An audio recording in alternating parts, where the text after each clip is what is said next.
Bukan hanya transmitter dan receiver sahaja korang akan dapat, tetapi banyak lagi aksesori yang korang akan dapat.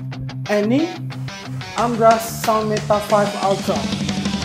Mikrofon ni ada semua sekali yang perlu ada dekat wireless mic. And maksud aku semua sekali.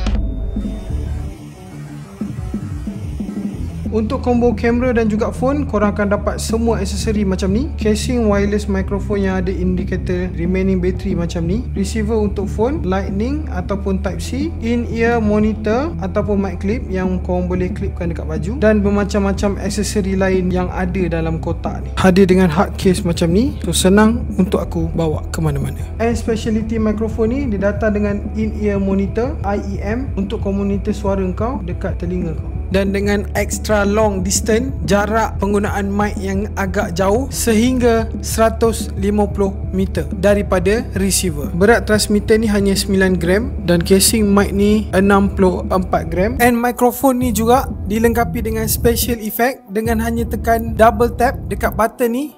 So sekarang suara kau akan ada bunyi reverb ataupun echo. Untuk korang yang tak nak pegang ataupun clip mic ni, korang boleh gunakan tali ni untuk sorokkan mic korang dalam baju macam ni.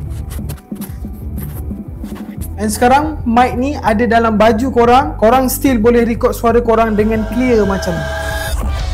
Untuk korang yang berminat, aku sediakan beg kuning kat bawah. Korang claim semua voucher free shipping yang kau dapatkan Soundmeta 5 Ultra daripada Amgras. Macam biasa, jangan lupa follow, like and share video ni, and kita jumpa di next video.